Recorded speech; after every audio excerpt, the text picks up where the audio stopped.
Can you hear the music?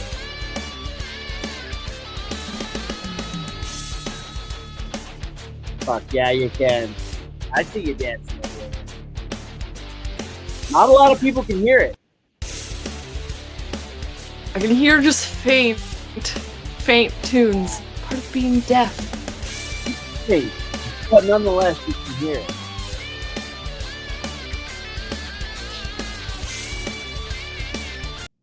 All right, welcome back to another episode of On the Throne with Dick, and shout out to Senjin Boychuk for that incredible intro outro music. I've been saying that for 120 some odd episodes now, I guess. Holy shit, 120 weeks we've been thanking Senjin Boychuk. So shout out to that guy.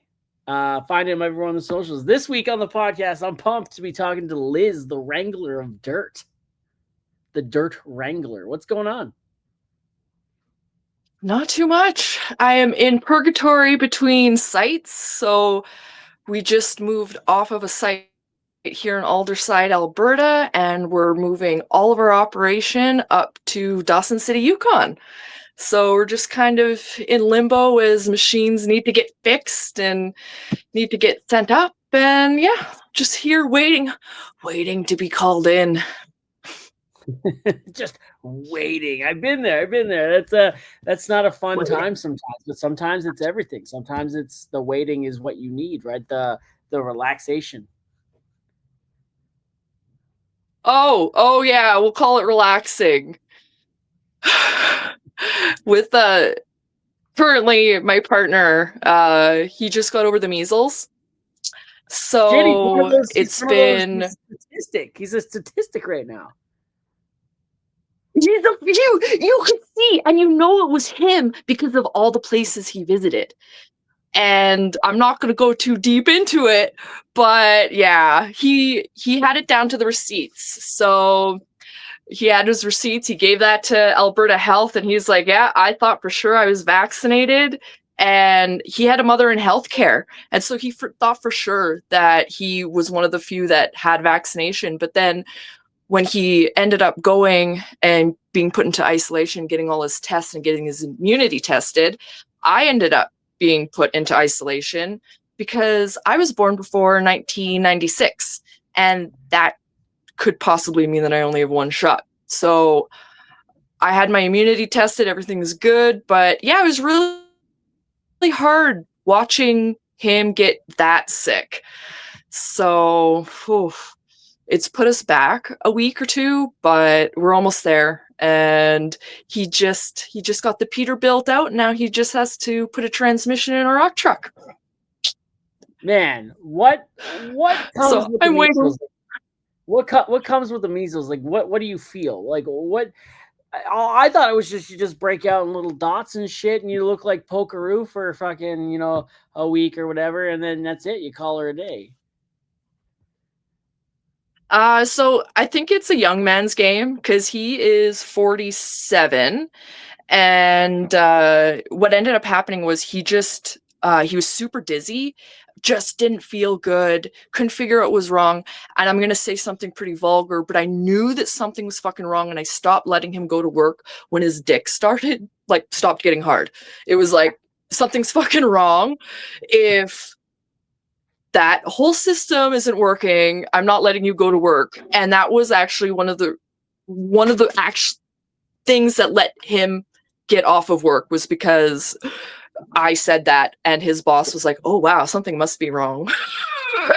So it started off just like cardiovascular depression. So he was dizzy all the time. He couldn't think. It was actually kind of frightening because he's so smart as a fucking whip. And then you'd ask him a question and he'd just stop and give you like the confused stare. And I only see that in people who are really sick. So I started seeing that. And then he couldn't eat. He couldn't keep anything down. So I thought maybe he caught even just salmonella or something. We're handling our black tanks, right? So maybe he just got, butt worms or something. And then he just stopped kind of like being able to breathe. And that's when I took him into the hospital, and the hospital said, this could be measles. Get the fuck out of here, please, kindly. And that was in Okotoks. So we went to Calgary South, and they put him in isolation, negative air testing. They did all of the testing. And that's when the rash started. So he was sick for a week before the dots started. So he was contaminated, or I guess he was contagious for 4 days prior to the dots, and then for 4 days after. And yeah, it was the 2 days before the dots were the worst. And there was no way to keep him cold. We had the air conditioning going. I was putting, I have the face mask, the gel face mask. I was putting that on his face, and it was hot to the touch within 5 minutes. So I was just going and getting ice and just keeping around his face, because one of the things that you got to worry about is brain swelling and losing your eyesight. So that's all I was kind of worried about, was just, yeah. No. And if you have any sort of vitamin deficiency, like vitamin A, you'll go blind. And that's one of the big things that they worry about with kids, is because how many kids are eating more than just a handful of vegetables, right? We're not putting 17 different kinds of vegetables, and orange, I'm going to say, is where you get a lot of your vitamin A. So when he started feeling like he could eat, he just craved peaches. And I'm like, what do you want to bet that that's going to be heavy in vitamin A? So I go and I look it up. Sure enough. So I bought him a whole case of peaches. He's been through that. It was hydrating. It was what he was craving, and it's what he could keep down. So It was really scary. It was very scary. I don't suggest it. Don't suggest Shout it. out to the measles guys. Fuck, go get your vaccinations. Go be measles free. Alberta has more measles cases right now than all of America. All of America, yeah. And it's frightening. It's frightening to think about just even the misconception of me being vaccinated, because I'm like, oh yeah, I was born in 1989, and we had a campaign where they went and gave us shots in school, and my mom we only had proof of the one record, and I ended up finding out that she was one of the people who believed the autism to vaccine pipeline. I didn't know this. And she said that, yeah, she went in right before school age and didn't have a good enough answer for the doctor. He turned on his heels, walked out, grabbed the shots from the hallway, shot me with a blow dart, and was like, there, she can go to school now. I'm not arguing with you about this. So I'm happy I had a doctor intervene, because I'm really happy to not be sick right now. And I'm really happy that I was healthy enough to take care of him, because he's the breadwinner. My boss's son is autistic, and he thinks that it's from vaccinations, right? But my boss and I have been talking about it over the years. I've known him for like a decade, and we've talked about it. He's like, yeah, I think it's from this, but I'd rather my son have autism than the measles or polio or some shit, right? Like, he's like, in no world is autism worse than fucking polio or fucking measles. And joke's on my mom. I have ADHD. I'm on the spectrum anyways. So maybe it was from the measles vaccine. You never know. You never know. Well, it's where all my artistic and all of my systems creativity has come from, so I have nothing to complain about. I don't think you're artistic. I think they said autistic, and you just heard it wrong. Oh, yes. I'm dyslexic in the hearing as well. Shit. No, that's funny. That's funny, man. Like, fuck, I love that. I got diagnosed with BPD this past year here, and that's a big brain thing. That's a fucking serious issue. And my daughter just recently got diagnosed with ADHD, and my other daughter, she definitely got something. We just haven't figured it out what yet. So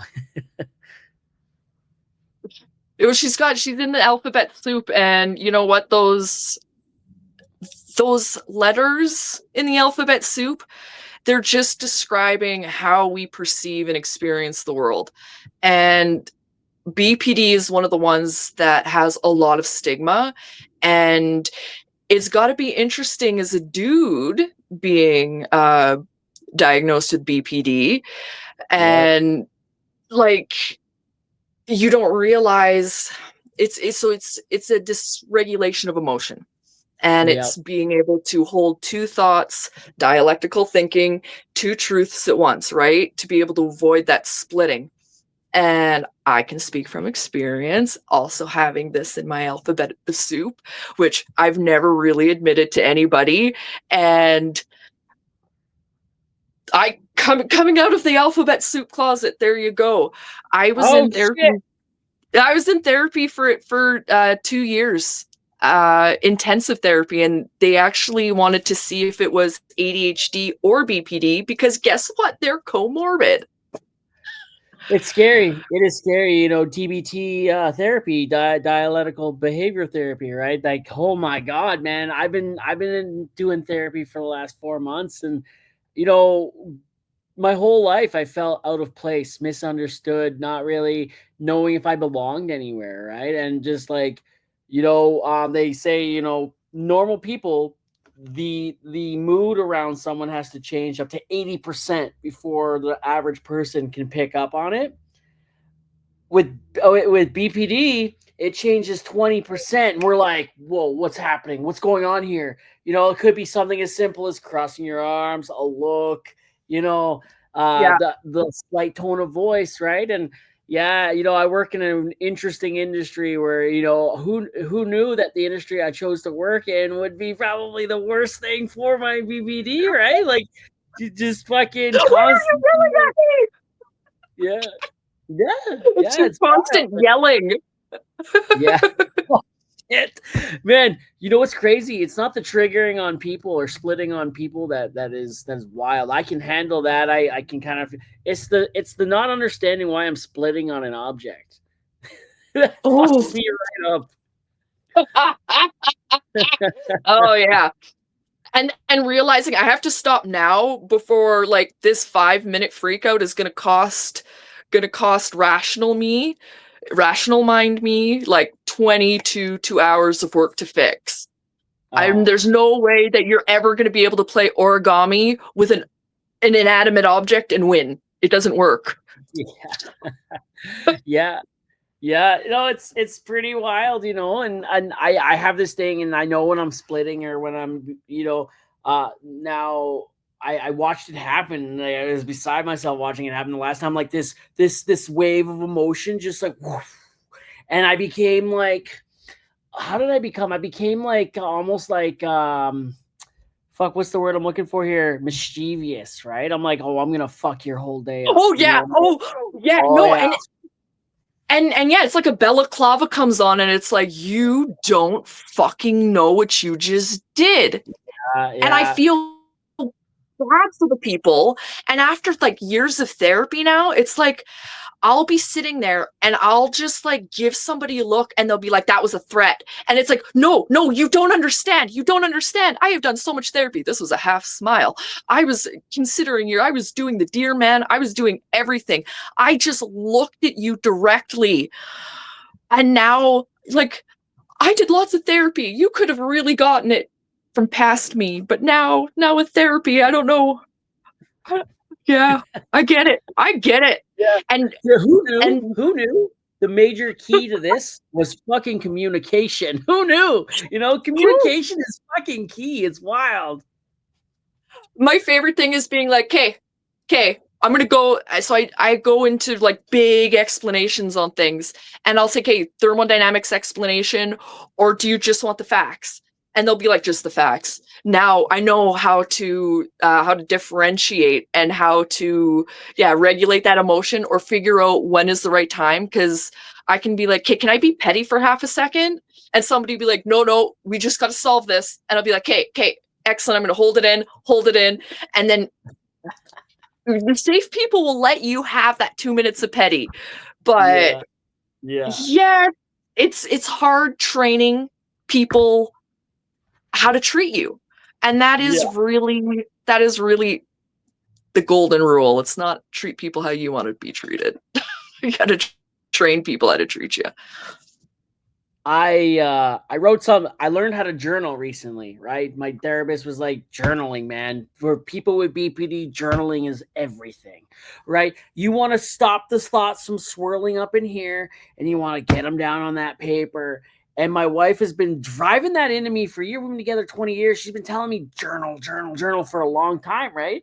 And yeah, I never got into it. And then my therapist was like, hey, you know, my wife pretty much when she heard that, she threw this fucking book at me. She's like, start now, all right? Like fucking asshole, you know? So I started and it helped. It fucking helped. You know what? Like, and it was just like this simple this whole time. I'm living rent free in my own head all these years. And the answer was a pen and paper. Are you fucking kidding me? Like, are you for real right now? Well, so with the therapy that I did, that was your homework. You had a sheet that was 7 days a week, and you tracked the behaviors that you're trying to reduce and the behaviors that you're trying to increase, because you can't always just be trying to kill parts of yourself, right? You have to be building up skills to feel better about yourself and to gain confidence and to recognize that things are skills, and to be able to recognize the quantification of how often you are freaking out or how often you are successful. That's a really big thing for people with BPD, because when you do start to go into like the spiral of everything's bad, nothing's ever going to be good, it really helps to quantify and be like, well, out of the 30 days of the last month, only 3.5 of those have been like one or two out of 1 to 5, right? And that really helps to put into perspective the truth. And then that is the whole point of dialectical therapy, right? Is to be able to hold two truths at once. So it's cool that you're starting to do that. Do you have like any like favorite journal prompts that you go to? Oh my God. Yeah. So my wife, holy shit. My wife has been sending me lots. And what do you mean by prompts? Hold on. What do you mean by prompts? Because like I see that word everywhere with what my wife's trying to do with me and what I've been like for journal prompts, like certain keywords or what? So prompts would be like, you don't know what you don't know, right? And that goes like, we didn't have a manual, so there's no read the fucking manual with our brains. And the whole prompting, that's what a therapist does to you. So when you go in and you say everything's bad, nothing's ever going to get better, and I can't anymore, they'll be like, okay, well, what's bad? That's a prompt. So then you write down, well, what's bad? So one of my favorite ones that I use is, where am I now? And this could be where am I in my job? Where am I in this goal that I'm setting, project, whatever? Where am I now? What's hindering me now? What's providing me success? What are the external obstacles? Because it's not always about what's going on inside of us. There are external obstacles, and wellness isn't just about like mental health and drilling it in and coping. It's about understanding the environment that you're in. So what are the environmental factors, and what do I need to get through it? And where, and this is the key one, where am I going to be once I get there? Because you have to be able to dream out of tunnel vision. And that is what prompts are trying to do, is get you out of tunnel vision and ask you different questions. Because I'll walk up to a guy on site and be like, hey, how's it going? Fine. Yeah, that fine is everything. Okay. The way you did it. But then that's when you say, okay, so what's going on? And nothing. Okay. So then that's who I follow around, and I'm like, okay, you want coffee? You want the bag of snacks that I've brought? Because anytime as a safety person, you go on site, you don't go without a peace offering or calories, because no man wants to listen to you if they're hungry. So you start feeding them, and then they calm down, they get out of their head, and that's when you get stuff out of them. Or even just like watching them be like, hey, how's your knee feeling? And they're like, it's like, okay, well, here, like, come roll your ankle with me, come stretch it out. you just like observe and ask questions. But yeah, the fine, Yeah. that's a prompt. But hey, so you winning today? That's so much of a better prompt, right? For asking somebody. So those are prompts, is just kind of things that you're actually going to ask. And that prompt that I used is actually a tarot card prompt for the Ooh, esoteric. So you you lay know. your cards down. You lay your cards down, and you let the universe tell you. But So one of my favorite things that I learned in DBT was DBT teaches you to get further by being honest, right? With your feelings. You got to be honest with your feelings to get further, right? And for years, I'm like, my feelings are going to scare my wife away, right? My feelings, she don't want to hear them. So I would tell little white lies, right? Little white lies would lead to bigger lies, right? And now my wife is sitting there and I'm telling her full truths and she's just like, I love this. I love this, like, thank you. And I'm like, are you kidding? Man, you know how many, okay, you know what nobody teaches you? When you're healing, when you're finding peace, it's anything but peaceful. it's Finding chaotic that as inner hell. peace is not fucking peaceful. You're fucking going to war and you're going and there's tears and it's anything but peaceful.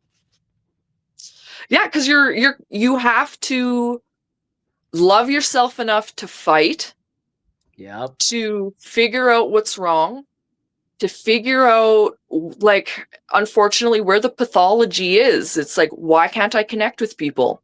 Well, what am I doing that's wrong? Do I need a hearing aid? Do I need to sit and learn how to listen? Do I need to know when, like, people need me and suffer that inconvenience? Yeah. Because when those big feelings come, you really do have to sit and listen. And that's a big Being a thing. man, probably being a man having all these feelings. Holy fuck. You guys don't get the opportunity. No. And then you turn around and you hear it. Like, that's the one thing with my partner, that it's like I knew in the depths of my sickness, after I had a workplace injury and lost my dream job, that loss of self that I Yep. had built, that kept me kind of sane as somebody who was undiagnosed, didn't even know about ADHD. I hated math. I was an artist. You were never going to convince me that I was quote unquote smart. Yep. And all of these little things that just like fed. And Curtis put up with that and got, like, loved me enough to show me that I was worth loving. And losing the job, uh, not believing that I was worthy, and having him be like, "No, fuck you, you are." Like, what? You want to come do labor work? You want to come, like, sit with a clipboard and, like, point at things? You can do that. And that's what he did. He dragged me onto site, and it was like, okay, so do you like fashion? Do you like sewing? Or do you like building shit? Because you're a way better builder than you are a seamstress. And it was really helpful to have that love forced upon you. And it, when it came to me being like, "Hey, so what do I need to do?" And he said, "You need to go to fucking therapy, because Yeah. I can't keep carrying you with this broken arm, because you're starting to break mine." Oh shit. And Oh I was like, shit. "Oh no, you're honest, and now I have to do something about it because I actually love you." Yeah. And that's when it was like, okay, so I have to go rebuild my psyche and fight for myself, fight the Manitoba healthcare system, fight, even just fight to get appointments, to get referrals, right? And it was his love for me, much like your wife's love for you, that prompted you to go do that. She said something And that fucking had me in tears, just crumbling. She said, every day I have to fight for 20 years. Every day I have to fight you for you, and because no one else, and it fucking makes me tear up now, right? Like, yeah, fuck, that's sad, man. Like, fuck, that's my wife, and like I put her through some shit over 20 years, right? Oh, we've done it to each other, but like, like it can't be easy living with a guy who works away and is away from home going through all this shit, suffering mentally with other shit, and then, like, just, fucking having to fight him for him every day. Like, she has to be getting tired. Who's going to fight for her? Who's helping her fight for me? So, right?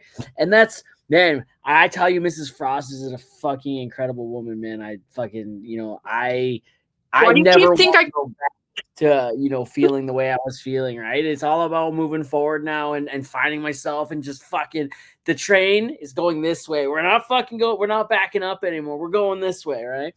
And that's incredible. And something my therapist said to me, the journey to being a better man is lots of confrontation, right?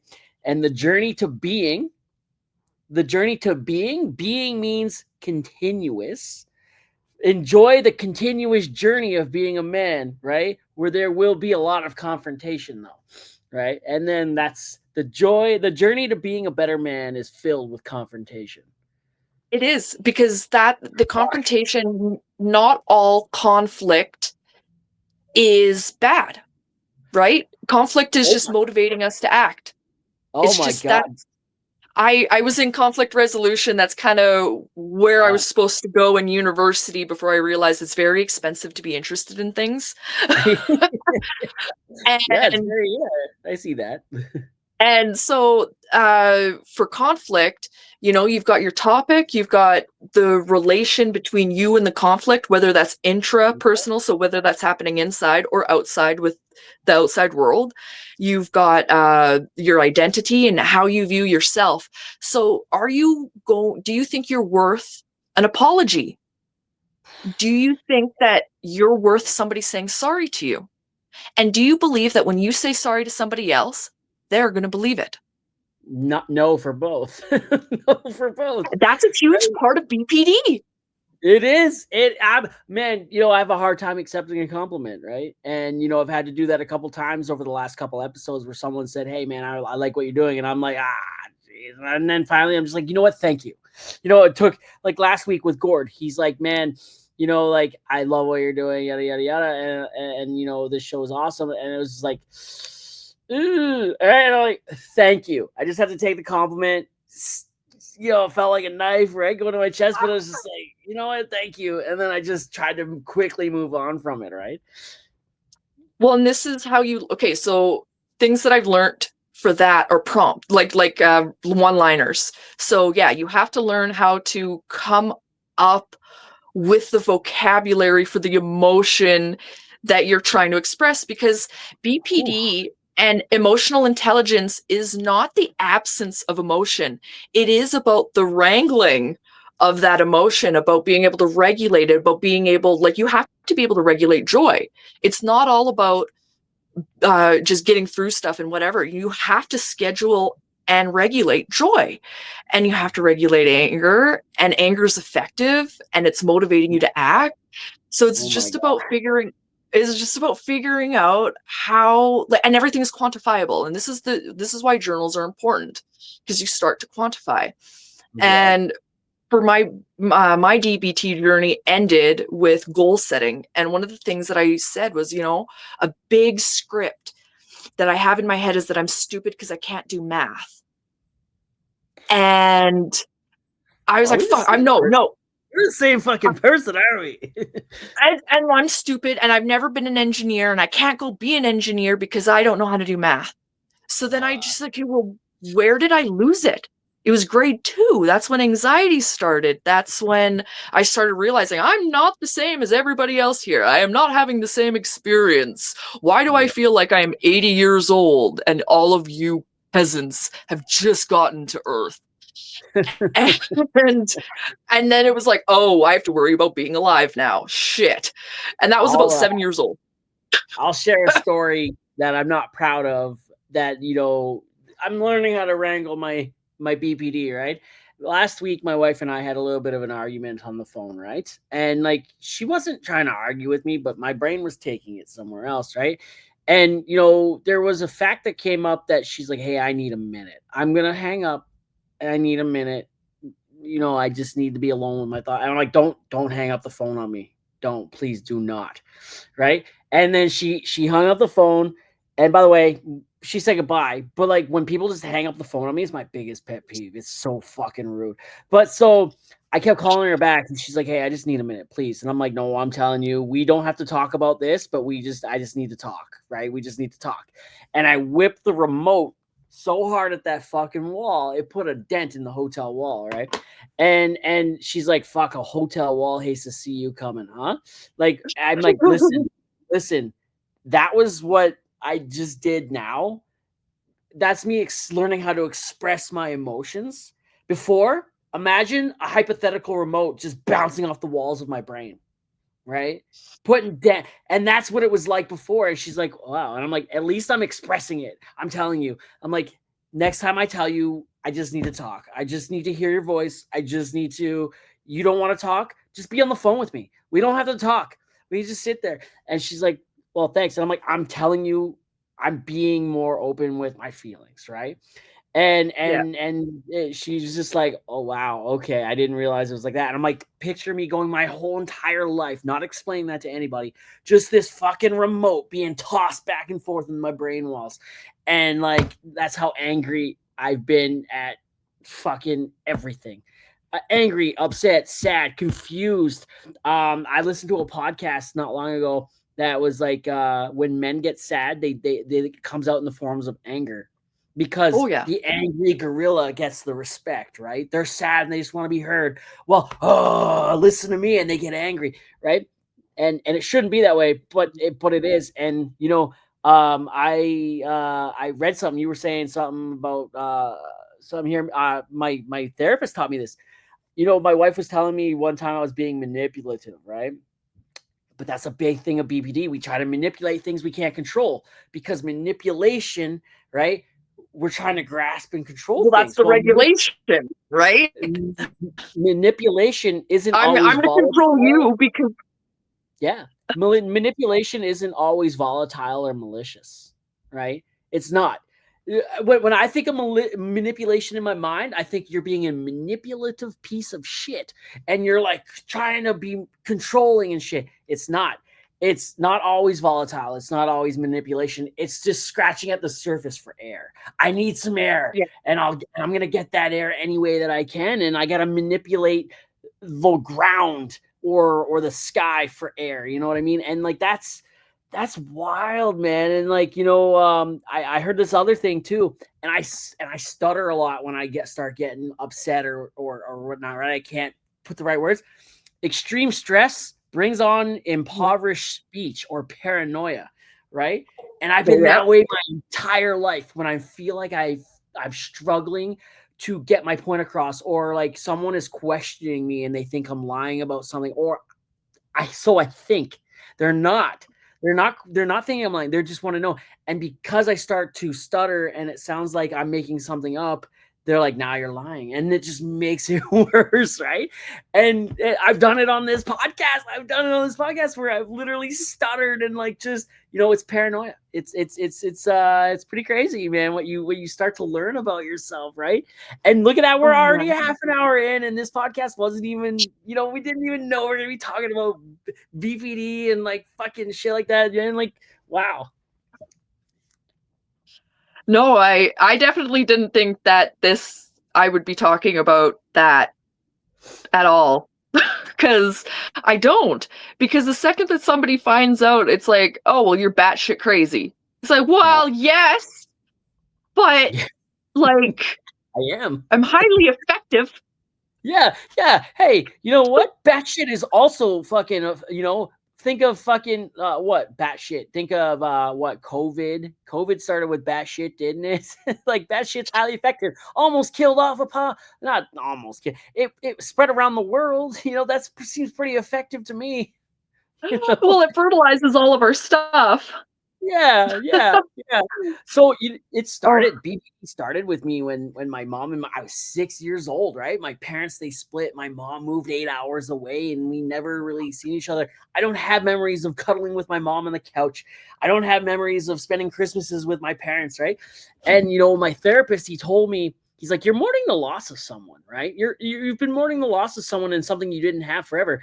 And I'm like, I didn't lose my mom though. She didn't die. He's like, losing someone doesn't mean you're attending a funeral, right? And I'm like, oh my fuck, you No. bro, stop talking because like you're just like wreck, you know, like So yeah, the thing that you're probably mourning there is like the brain chemical like oxytocin. So that's connection. That's the chemical that builds trust, right? So when you're going through conflict and you know that you're dealing with somebody and your relationship matters to you, you know that in their identity they love you and you love them, you can have a secure disagreement. yeah, And that is from the bond forming when you bite your mom's tit, your mom doesn't just huck you across the room. You know, you're yeah, in conflict with a creature, and it's still, your mother is still going to take care of you despite you chomping on her, and that builds trust. And if you don't have that, how are you going to yeah. build I that? bite her nipples right now just for some other reason, you know, just out of anger. Now, let me bite those nipples out of anger. I don't actually want to bite my mom's nipples, guys. Like, settle down here. But it's that when I cry, Yeah, somebody is going to respond to it, and they're going to reduce the cortisol, they're going to reduce the adrenaline. And so that's what you're like when you want to be on the phone with your wife and you're like, I just need to co-regulate with somebody. Like, if you could even just like, Curtis and I have this thing where we like, when I'm in it and he can't get through to me, he wants to touch me, he wants to hug me, you can't, there's no doing it. So I have had to learn how to come out of myself for his sake, so he knows that he's still loved, that I'm still there. And we do this, we just like touch fingers. And in the middle of a heated debate, it's just that little bit of connection that reminds me and reminds him that we're still on path, right? We're still together and there's yeah, trust there. yeah. I'm just reading shit that my therapist made me write down, and what you said there, it was something like, chaos, right? Like just chaos. My therapist, when you're stuck in a state of survival, chaos can feel like safety because it's familiar, It right? is. And like, It is. holy, yeah, yeah, man. Like I lived my whole life at Why do you think I work in the oil field and blue collar and shit? Constant chaos. Constant chaos. It's familiar. I'm comfortable with it, right? I love it. I love this shit. You never knowing what's gonna change from minute to minute.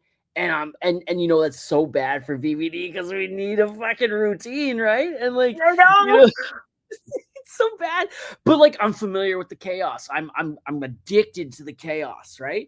And like things just changing on the fly, and everyone's just like, man, how do you stay so calm when things are going so wrong? And I'm like, bro, I live for this, right? Like it's like, when you guys are everything's going so well and you guys are like, okay, you guys are like stressing out, right? Like, or not stressing out, but everything's going calm and you're loving it. And I'm just like, oh my God, what's going to happen now? What's going to happen? Something's going on. And then something goes wrong. And I'm like, yes. Right? Like, You're saying this to somebody who has been a lifeguard, who has been a harm reduction specialist in festivals, who the yeah. first aid, mining safety, and now an NCSO. Yeah. That you're speaking.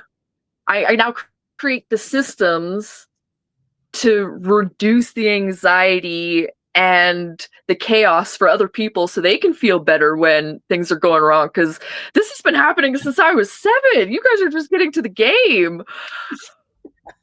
So out of the 9 characteristics of BPD to get diagnosed with them, you have to have 5. You have to show 5 of the 9. How many did you have? That's where they had to keep me in therapy for longer, because the comorbid with ADHD, and women present ADHD differently. So what ended up happening, the lack of sense of self, which I realized you have to build a personality.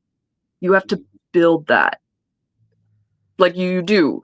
And it's in your interactions, it's in how you deal with conflict, it's in how you view yourself. So I after DBT, I kind of went on well, I'm going to go and like build a good foundation of my personality so that I don't have a lot of instability in who I think I am. So nobody can just walk in and shake me. Right.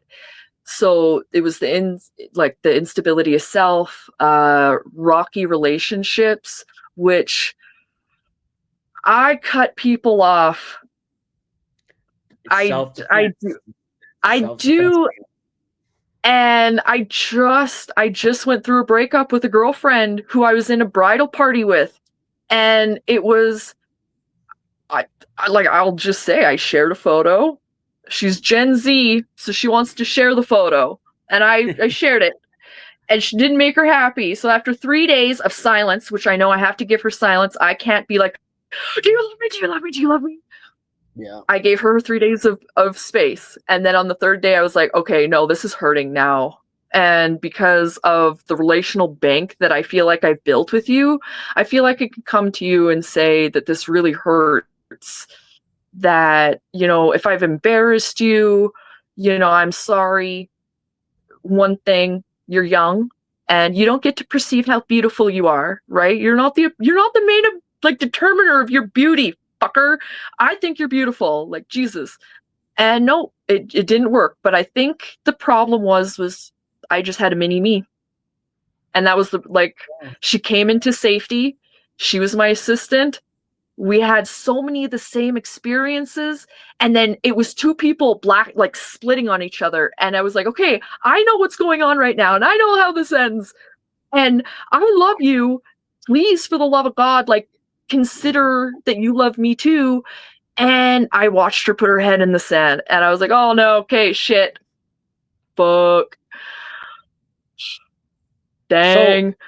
I had 8 of the 9. I had 8 of the Oh, 9, right? And the ninth one was self-harm, right? Doing self-harm, which I've never had the suicidal thoughts. I've never had any of that. I'd never wanted that. But what I come to learn afterwards is self-harm doesn't always have to be suicide. It doesn't always have to be cutting the wrist. It could be reckless driving. It could be, you know, like doing this selfish acts and reckless driving and just putting yourself in the risk is not worth the reward. The juice is not worth the squeeze. High risk, low reward situations, and I do that a lot, right? I can shave fucking an hour and a half off of a fucking long ass drive, 2 hours off a long ass drive any day of the week, and like I put lots of trucks in ditches and shit when I'm driving. And when I operate heavy equipment, I'm not afraid to hit shit. Right? My boss told me one time, he's like, all right, I have this job that I need to get done. I need someone that's skilled enough to do it, but dumb enough to not care if he hits anything while he's doing it. He's like, and you're my guy. And yeah, fuck you. You're giving me permission to hit shit. He's like, well, not on purpose, but just know that if you do, there's not repercussions, and it's okay, because there was so much dust in the air, and I had to follow a truck with a belt, right? And like I had to know, okay, where am I? I'm not near him. I had to go a little bit faster, hit him, and be like, oh shit, all right, there I am, boom, right? And yeah. I love that, right? And fuck, man, like, yeah. So if I'd go back to and talk to the doctor now, I'd probably qualify all 9 for 9. Yeah. Yeah, I think I don't remember what they all are, but so when you mentioned self-harm, I didn't realize up until just recently that I was probably an alcoholic. Self-harm, Like, well, BPD, I substance abuse issues is one of them, right? So, yeah, yeah. and that was one of the things that I didn't even realize until just like 2 or 3 years ago. I haven't drank since really like 2014. That's when I quit drinking every day. But that was just environmental and situational. My partner that I started dating didn't drink, and I just stopped drinking. And so I never put two and two together that was self-harm, and that was escapism, and that was disassociation, that was trying to regulate the Holy fuck. emotion when you couldn't handle it. And I am so grateful that I made it out of alcoholism without knowing it, without the shame, because if I had to go and be like, I'm going to quit and I'm just going to keep relapsing, and then you have that. I was so happy that it just happened organically. I was very, very lucky that I found something better to do than booze. So that was a big one. But I think the lack of sense of self and instability of relationships was the two biggest ones for me. And I think that's what kind of disqualified me from only being ADHD, was because of like the rejection dysphoria is so strong. Oh yeah. Yeah. I got a question for you. Then we'll jump into it. We're 45 minutes in, man, and we've had a really good conversation, man. BPD, man. Like, holy shit. I know. I'm like, I gotta turn the light on. It does nothing. So, do you know what viscosity is? Yes, it's the thickness of liquids. Wow, look at you go. So the Mudman is sponsored by the Mudman. The podcast is sponsored by the Mudman, right? Ooh. And the Mudman deals in the viscosity of fluid, right? On the drilling rigs, how thick is your load? He wants to know how thick your load is, right? Like he's got the out there, and yeah. Okay, now I'm doing the math. Okay, because then if there's more weight to dirt, then it's going to be heavier. That's why we're not loading rock trucks up with wet slop. And okay, yeah, okay, yes. Thank you for all your laboratory testing and equipment, and wow, for all your laboratory testing and equipment needs, the Mudman's got your back, and the Mudman's had my back on this podcast for 2 years now, right? Supplied me with a mic and headset when I needed it, and then last year he gave me the MacBook Pro for editing, and that's where I do all my recording and shit now. And man, the laptop came in handy when I was doing virtual therapy this year. That's for damn sure. And crazy times, man. And so the Mudman, for all www.mudmanmarket.com, dude, I love that guy. So yeah, I absolutely love that guy. Sweet. Yeah, good for the podcast. So hey, I originally wanted you to come on the podcast because like you're like a blue collar Jill of all trades here. Like you're just everywhere. The doer of things. That has been the motto. Yeah. So what do you do, and where did you start? Like where were you always in blue collar, or did you kind of like stumble into it by accident, or how did that happen? What's the story? So my mom's an electrical engineer, and my dad was a carpenter, so they couldn't really do daycare at night. So I was either at work with one of them. So I grew up on construction sites and in shops. And I've been building, I've been farming my whole life. I didn't realize that I was working in a community pasture. I wasn't camping. So my summers were spent chasing tractors and helping my grandfather. And when I would go to my friend's cabin, they would do nothing. And I realized, oh shit, I was working. I've been working my whole life. What? So the whole math thing kind of threw me off from trades, because I realized, hey, that's heavy math. And that my grandpa kind of like asked me, if I'm paying for your education, am I paying you to be a fucking plumber? And I should have been like, yes, grandfather, I'm going to be Mario and I'm going to have success. And I didn't, but I went into fashion. So my mother was a horticultural master as well. She went and did the master spinner course at Olds College. So by virtue, I was doing that beside her. So I can pretty much do everything with the sheep's wool except shear it. And learned how to knit, do all the textile, material sciences, got an apprenticeship, went to college for fashion, and I ripped the tendons apart in my hands.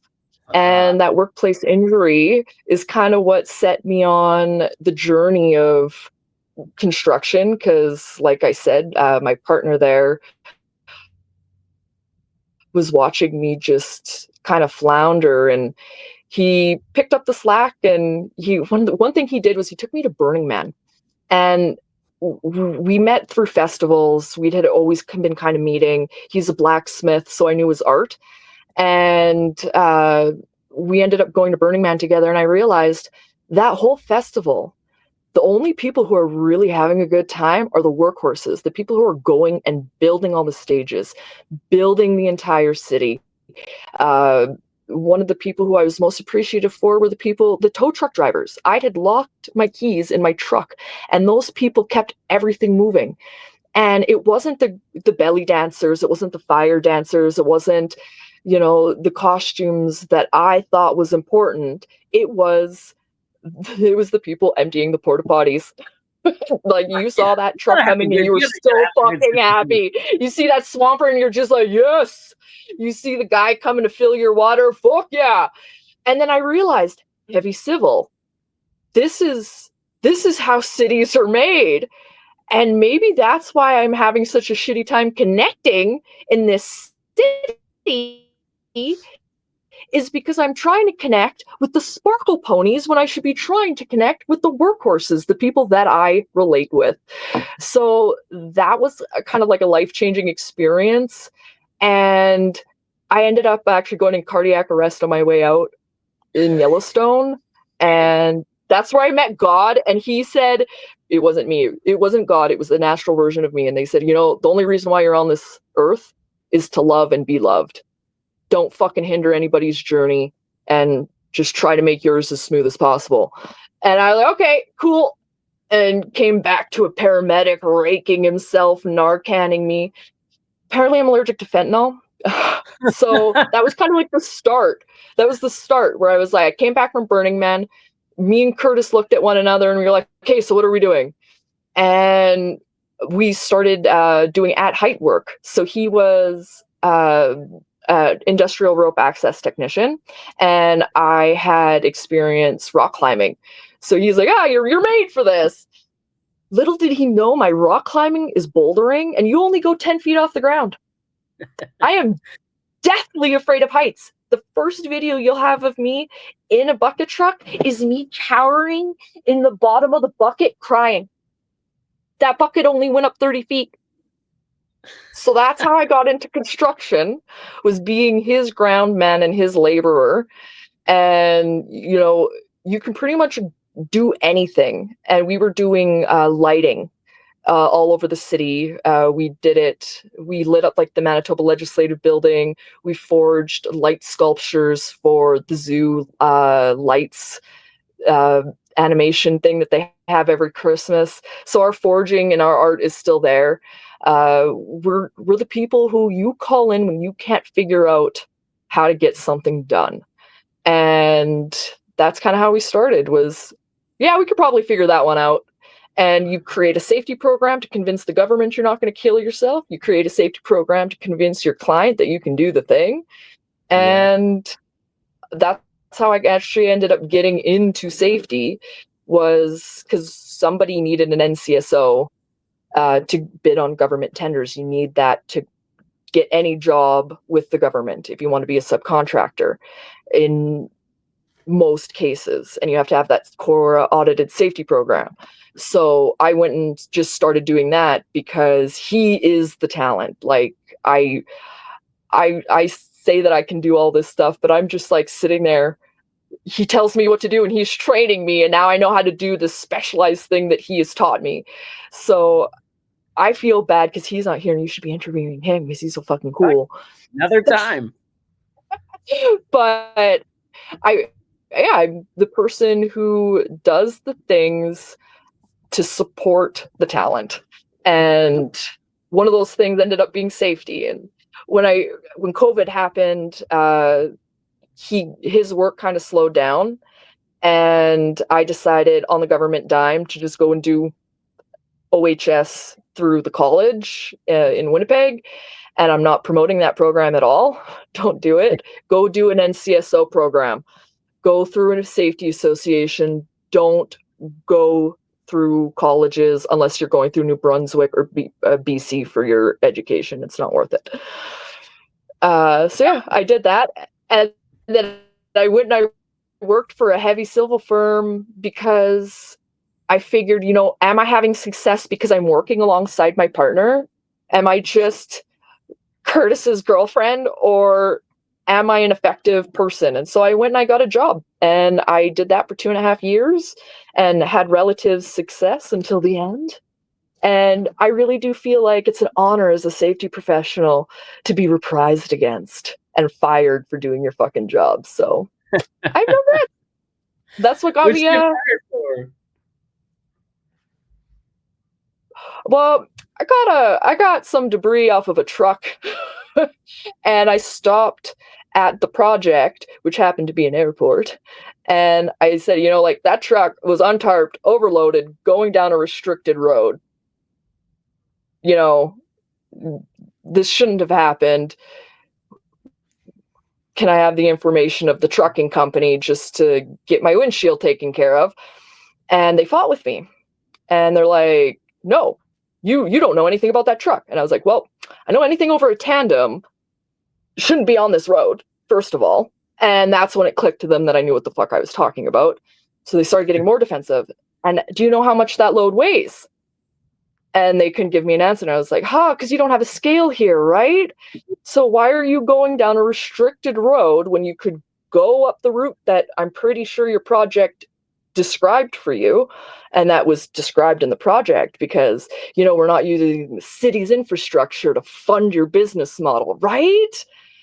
And they're like, oh, yeah, well, you just take it up with this company. And I said, okay, sure. So I call the company. And I'm like, well, your people just called me a fucking cunt for knowing about DOT laws. And apparently your guys don't know about them. I'd like to hope you do, because have a nice day.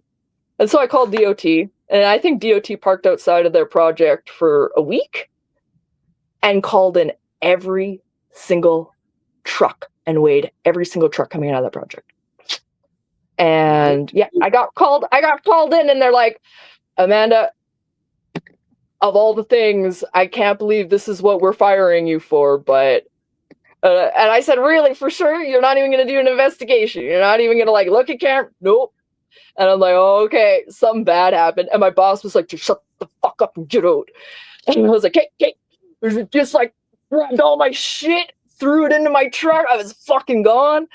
And then I started getting emails and people viewing me on LinkedIn. And yeah, that's when I decided that maybe I should not fuck with construction concrete companies. Oh, shit. Yeah, you were telling me that. So that's what I called. I called up some family in Yukon, and I'm like, well, I'm gonna go spend some time in the Yukon, since the whole point of me going into construction was because I wanted to be in the gold fields. And that was kind of like a dream, one of those dreams. I'm gonna get my class 1, I'm gonna be a gold miner, I'm gonna be a fashion designer.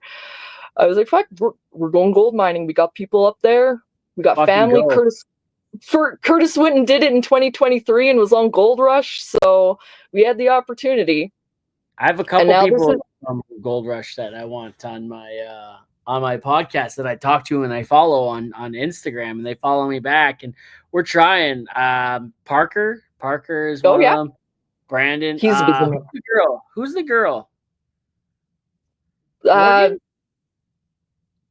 Morgan was on Rick Ness's crew, but then are you talking about Tony Beats' daughter?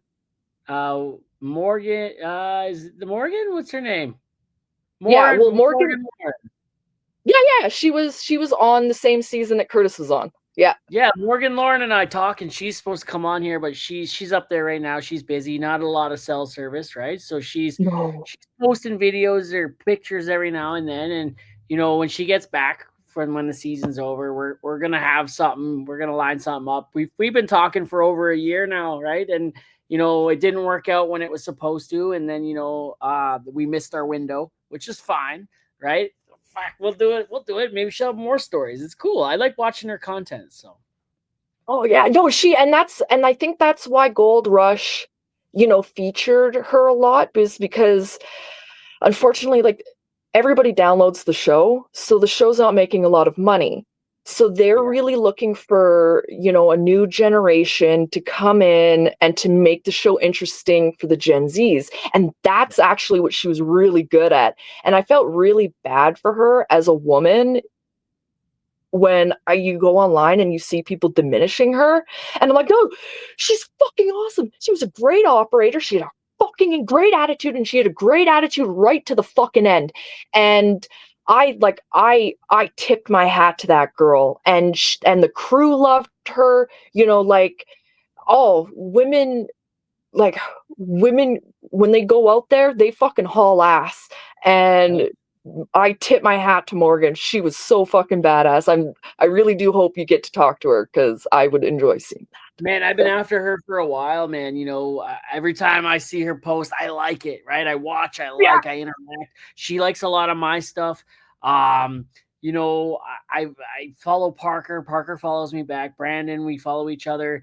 I messaged him. He's messaged me back. But Morgan's the one. I want all of them, but Morgan's the one I want. Like fucking. I like everything about her, and I want to talk to her, right? And I think she'd be a great addition to my podcast, and what we're Oh yeah. doing here, what we're building. So Well, and that's I think what's cool about her is she's not a spectator. She's not like waiting for things to happen. She's participating. She's like right in there. So that'll be cool. And yeah, any war story from her is gonna be fucking cool. Because doesn't she like fish phenomenal. and stuff too? Yep. Oh yeah, yeah. She posts her pictures of fishing while she's up there, and Yeah, man, she finds little nuggets all the time. She's like, "This is what I'm here for, right? This is what I yeah, want." And she'll post the little tiny ones, and she's like, "We used to come up here, and this is the stuff I got my love for this stuff on, right?" And yeah. and and stuff like that. And I want that story. I wanted to talk to her so badly. I will. I'm gonna. She's coming on. Just gotta wait a little bit. Oh wow, I'm surprised that she still finds gold novel after sitting in front of a wash plant washing it for 9 hours in the cold.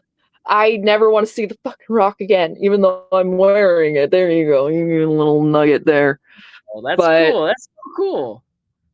yeah. Oh wait, yeah, there. Nugget Here you. rings and stuff.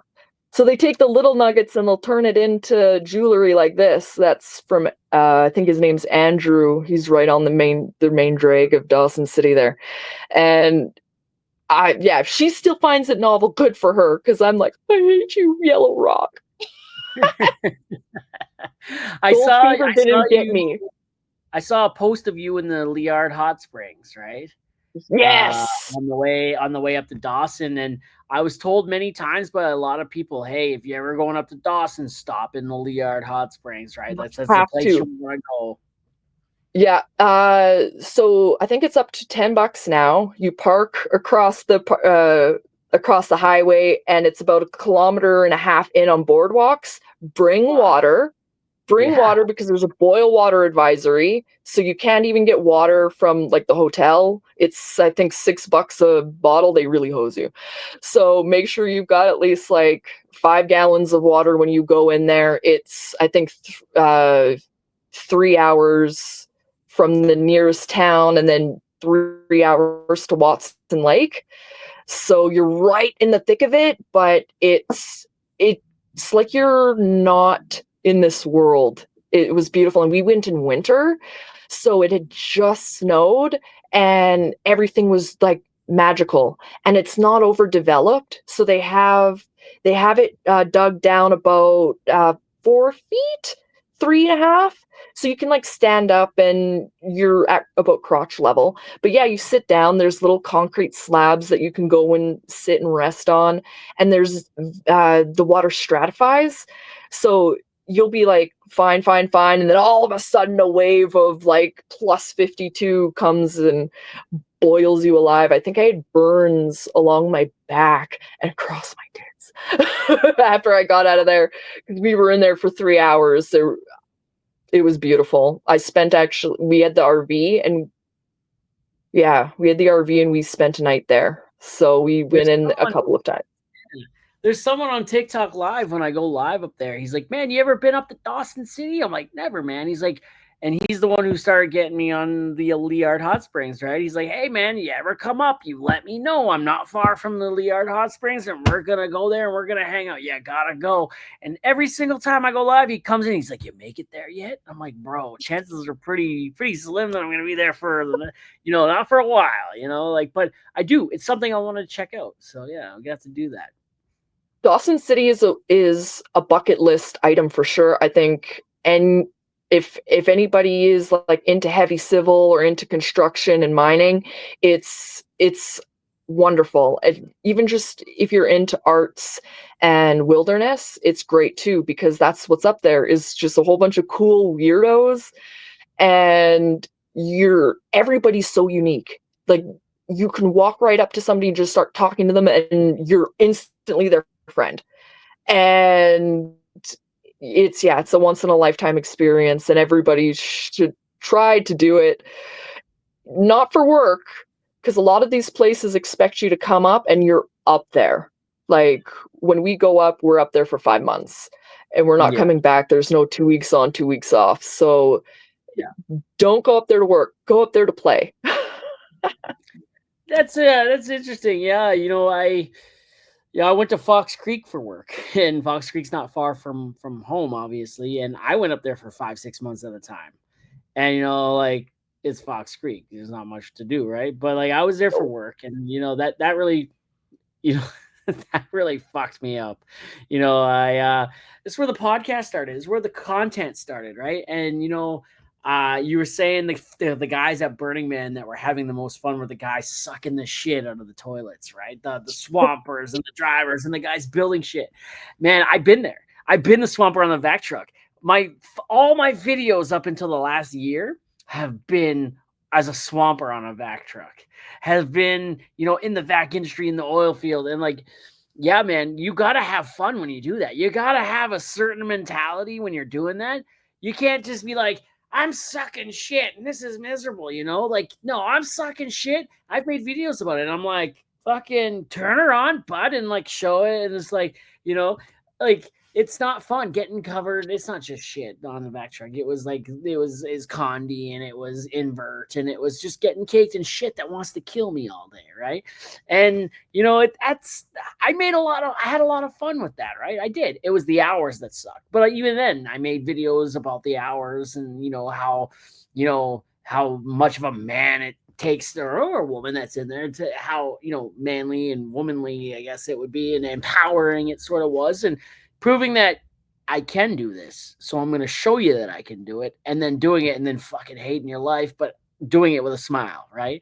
I hate this. You get a laugh and a smile on your face, and you're like, I fucking hate this, but there's nowhere else I'd rather be, it was a lot of fun. Well, and that's I've worked on telecommunication crews, blowing fiber and having the swampers, and those were the coolest guys. Those were you actually knew which truck was what and who was in what, and whether or not you were going to have a good day by who showed up. And those guys were awesome, and they saved our asses so many times. And I never understood the guys who were like, I just want to be an excavator operator, fuck everything else. It's that's not the be all end all of construction or mining or whatever. That's actually one of the most boring jobs, is just especially if you're just doing dirt and you're not doing sheet piling, or you're not changing any of your attachments, and you're just I am just digging this hole. I couldn't imagine. It takes a special brain to be able to do that. See, I like the chaos. I want things to blow up in my face. That was always my favorite thing. I loved coming and providing the swampers their freezies. Fuck yeah. I live for that shit. I live for that shit. You give me a hat, you give me a keychain, you give me a freezie. Oh my god. The stickers. Oh my god. Exploit me harder, Daddy. Exploit me harder. Fucking give me a freezie, give me a hat, give me a sticker, and I will. Sign this. Yeah. This pizza, this sticker, this hard hat, this keychain, this shirt. You know what? Give me that, I'll work 40 hours straight and be your best. I'll do it with a smile on my face. Give me that sticker. Give me that freezy. You know, we're going to town, you know? Well, and it was never about just feeding our crew. Like if that utility crew got pizza, the fucking Swampers got pizza too. Badger got pizza as well. That Fuck yeah. it was and yeah, and no, it was my favorite thing was the sticker exchanges. I have my own. And we I have my own, right? I and give so them did out I. Yes. because as a guy Yeah. who's in that, right? Hard hat stickers are fucking currency, you know? And like Yeah. get frost stickers and the heart, man. Oh my god, the shirts, it's for me, it's more like a novelty, right? Like, hey man, I'm just a guy that works here, and yeah, you know, I make content you follow. Here's a sticker, you know, like. No, and that was the way to their heart was it's like I'm not here to take away anything from you. I am your worker advocate. I hate management just as much as you do. And worse than me hating management, I hate the government more than I hate management. So I am gonna be your lookout. I'm gonna be the person who, if you work with me and something bad happens on your site, I'm going to be the one being like, no, they're competent. They were trained. They were awesome. Supervisor's competent. Supervisor was great. That goose just fell right out of the sky. Why do we need a $5,000 fine? We don't. I made a video. I made a video in Fox Creek. I don't know. Do you know the pizza places in Fox Creek? The pizza burger joint and Captain's Pizza. So I made a video, and it was like when the boss brings pizza to work instead of giving you that raise, right? And I'm eating the pizza. I got the whole box, and I'm eating. I'm never leaving. I am never leaving. I'm in this shit forever, right? And like, yeah, I did that video, and then I used that sound for another one when I sneak into the manager's bathroom, and they've got 3-ply toilet paper, and I'm like, I am never leaving. I'm in this shit forever, you know? It's like, yeah, man, you give me a hard hat sticker, you give me a freezy, I'm never leaving. I am in this shit forever. Yeah. Well, and I don't expect the guys like I don't need you guys to fucking love me, but I'm at least gonna lure you and make it worth your while. Yeah. And I'm like, and that was always the thing. It's like I have to give you guys the treat if you guys are doing something new, right? Because then you're going to associate doing new things with this doesn't suck. Amanda's never going to beat us for it. She's ruthless to the system, not to the individual. And yeah, that was the easiest way to have safety buy-in. You keep calling yourself Amanda, but your name's Liz. What's up? Are you hiding? Oh You're shit! hiding. Am I dead naming myself? Oh shit! Oh no! Oh fuck! Oh god! I told you my mental illness. I told you I have a fucking husband. Oh my god! Oh my I'm breaking god. all the internet rules. Oh my Yes, god! Don't put Liz. your address out there. Just leave it alone. I have no address. Ah, perfect. I told you where I was. I told you I was at Riverbend Campground. I told you where I live. Oh my god. You'll be gone before this podcast comes out. Don't worry. Hopefully, here I'll be on the way to the Yukon. No, Liz Basking Lizard. Okay. It's just the YouTube name, and it's also my burlesque name. So that's how I track. Or no, I mean, what YouTube? No, what's the thing? Instagram. Yeah, and I'm not technologically advanced. Like, is this a thing? You're into burlesque too? You know how to do burlesque dancing, like voulez-vous coucher avec moi? Yes, I have feather fans and everything. That's actually so. The whole being in the fashion started with belly dancing, and so I started sewing and making costumes for belly dancers. And then I was like, oh well, I actually like doing this, and maybe I could like learn more about it because I know how to sew, I know how to do all that stuff. So I went and learned with somebody who was actually teaching Egyptian style belly dancing and who weren't like the little hippies stealing cultures. So yeah, I went and did belly dancing and then did college for pattern drafting. I worked at a suit shop. And then somebody said to me one day, you know, you do all of these costumes. Have you ever considered the fact that you sew for strippers, you sew for belly dancers. Have you considered that you're talented and maybe you should be on stage? And I was like, fuck, maybe. Because nobody's doing the things that I want to see done with my costume. So I just started sewing for myself, especially after my hands shit the bed. Couldn't make money doing that. So yeah, I just sew for myself. I put a little bit of talent in. I was encouraged by somebody who I had encouraged to get into burlesque, and then she started producing shows. So I said, you know what? Since we're burlesque relatives, I'll perform for you and you only. So yeah, I do maybe an act once a year, but I don't try to. It's more of a hobby. It costs me money. I don't make money doing it, and I don't advertise that I do it because I like to leave space for the people who make it a living. I don't. Yeah, that's how I look at it. It's a creative outlet. Here's a question for you, and this I always like to know this because like this podcast came together fairly quick, right? Like we, it only been like maybe 3-4 days, maybe, Yeah, something like that. So you started messaging me, and like I wasn't following you. I didn't know. I saw you pop up. I saw you interact a few times. So like I was like, okay, cool, But like, then like we started. You start telling me a little bit about yourself, and I'm like, fuck, this person's cool. I want this person. I went down your profile. I saw that the Woman in Trades, the 4% podcast, and Hunter was following you, and I love Hunter. Love Hunter, right? yes. No? Yeah, no, I do. I was supposed to be on her podcast last year. Oh, Hunter's got you took my virginity though, and I feel bad because I should have had a girl take it, right? Like women of 4% fucking taking women's podcast virginity. I should have. Oh God, Hunter, shit. I'm so sorry. Hunter. No, I'll tell her afterwards. But so like, I love Hunter. She was on my podcast. She's great. She's amazing.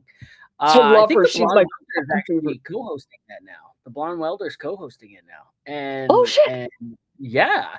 And so I saw that, and I'm just wondering, how did you find me on the socials? Like, what made you follow? Because like, and how long have you been following? Because like, usually I this is new for me, going and talking to people that aren't.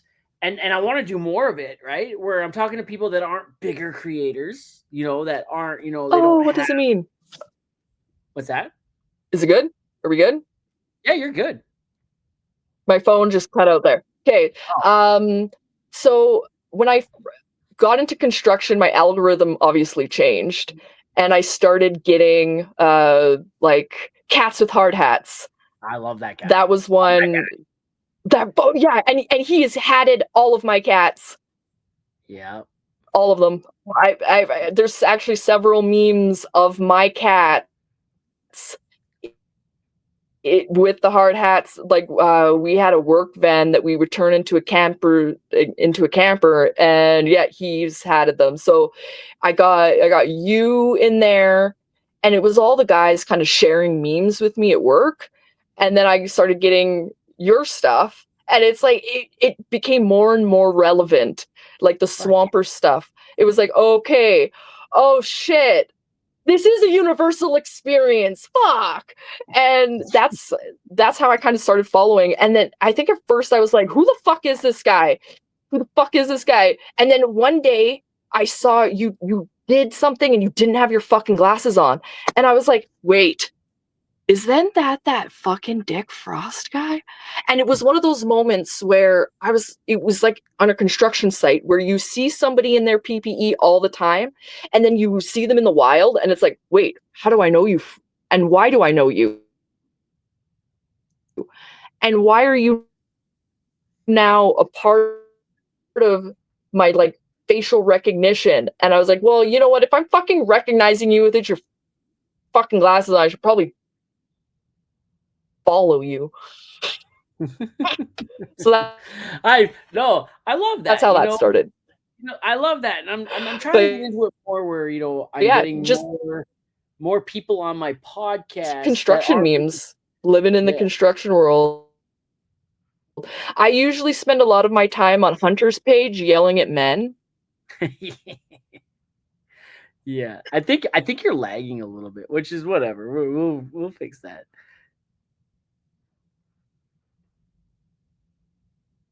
Can you hear me?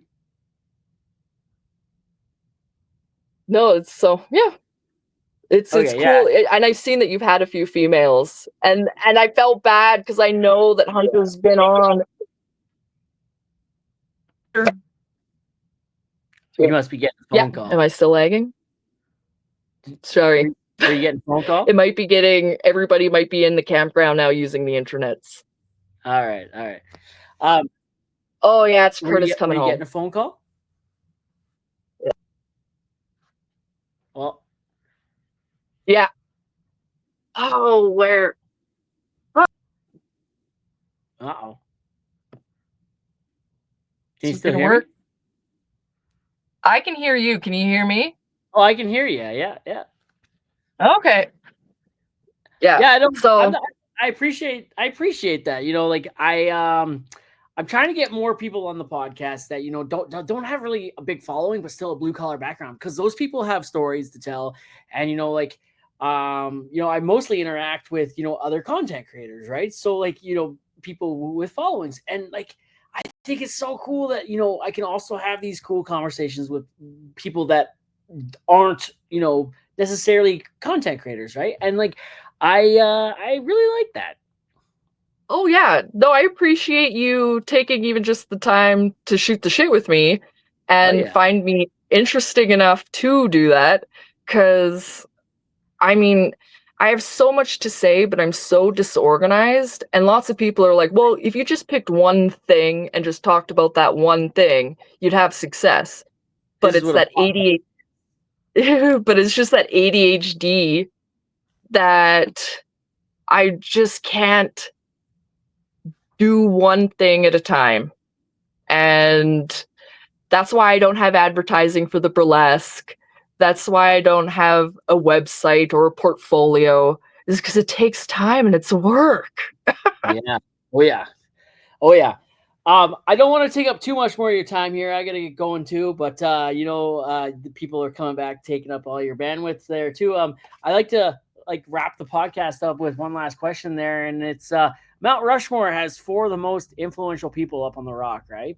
And if you could have your own Mount Rushmore, 4 people that you look up to, inspire to be, or that have inspired you, dead or alive, real, not real, who would they be and why? George Carlin. For sure, master of comedy, master of one of my favorite sayings of, you need to figure out how to get 2x4s and smash them together. That's talent. So much of his cynicism has formed me. So George Carlin for humor. We'd have Hunter S. Thompson for how he experienced sensation in life, and how I honor that so much, just his creativity and being able to speak and write and describe the human experience. I'm trying to think of a nerd now. I love this. Yeah.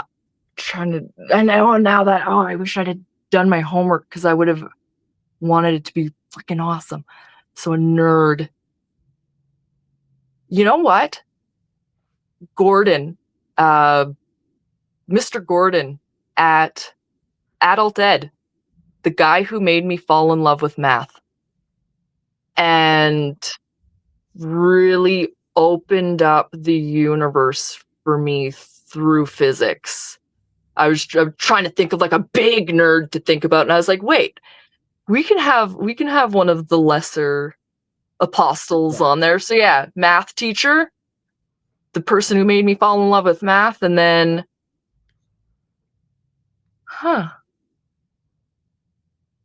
Socrates. Oh wow.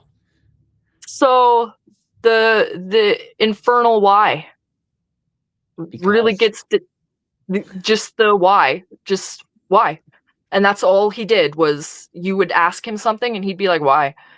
And he would drive you insane trying to get down to the logic of what you were thinking. And that I really do believe that people need to start asking why a little bit more and create philosophy. So the father of philosophy, father of comedy in my eyes, father of writing and psychedelics, and the father of math. Fuck yeah, Mr. Gordon. That's awesome. I love that. That's a great Mount Rushmore. I wish I had an artist up there, but he's carving it. Ooh, That'll be it. So there's my artist. damn. The unknown artist. Liz, Amanda, Liz. I appreciate you coming on the podcast. This has been a lot of fun. Hey, man, I hope that we lessened a little bit of stigma around alphabet soups for the mental health people. Always just try to go and get somebody to help, a chemical maybe, neurotransmitter. And yeah, hopefully we lessen some stigma and people get to change their minds, because that's really how you get to go and access mental health. Fuck yeah, I love that. Liz, you stay frosty. Yes, I will definitely try to. And enjoy your trip up to the Yukon. Yes, I will definitely create content. I'll start creating content people see what we're doing. Fuck yeah, you should. All right, thanks for coming on. Have a good one, dude. You too. Stay frosty. Bye. Bye.